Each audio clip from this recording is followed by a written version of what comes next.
Hey, what's up, Western? We're here alongside Richard Peddie, who just spoke at Ivey for the Western Sports Business Club. And Richard, former CEO and president of Maple Leaf Sports Entertainment, what was it like dealing with the daily pressures and trying to please everyone from Toronto to Canada? Well, listen, it was a dream job, but some days it was a nightmare too. It's a very visible job. It's a very sexy job. It's an exciting job, but it's a lot more fun when you're winning, and it's not so hot when you're losing. But who am I kidding?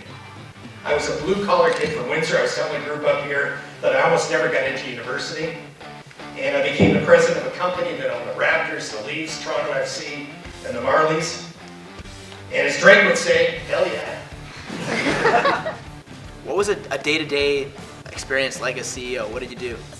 Oh boy, you had a day plan. You'd come in and then maybe there'd be an injury to a player or somebody would misbehave or there'd be a trade and your whole day is turned upside down.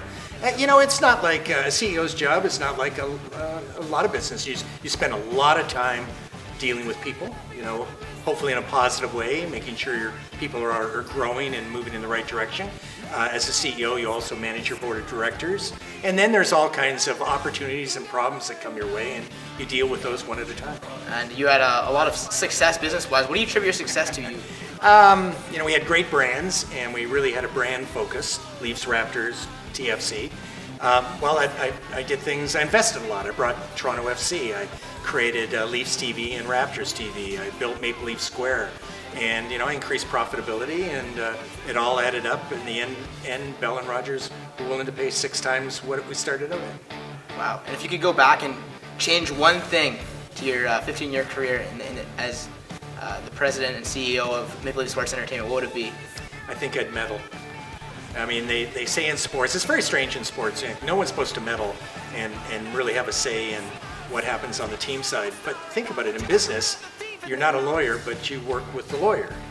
You're not maybe a CA, but you work with your CFO, and you help them with their job. So I think there's this taboo of owners and hired guns and CEOs, presidents, from having too much say in sports. And I kind of wish I'd done that. I won't. I haven't. So it's all speculation. Okay. And I'm sure a lot of students out there are wondering, how did you get to where you are? I got a great education. I graduated from business school at the University of Windsor. I worked for some great blue chip companies like Colgate and General Foods, which is Kraft Foods today, Pillsbury. I worked for TSN. I ran Skydome. And after 29 years of doing all that, I became president of the Toronto Raptors. Wow. And you got to Maple Leaf Sports Entertainment. So last question would just be, who is the next team in Maple Leaf Sports Entertainment to medal, as you call it? Probably Toronto FC, because it's a smaller league and Tim Lewicki has just spent a ton of money. So it better work because he spent so much money and he's signed some really big stars. So you got to give him the best chance. I believe the Raptors are going in the right direction, but they're going to take a little more time. The Leafs probably are not that far. But they could go out in the first round or they could go all the way. It's very competitive in the NHL, and if they ended up winning Stanley Cup this year, I wouldn't be completely surprised. There you go. Richard Peddie, Western University, Big Purple Couch. Thanks for joining.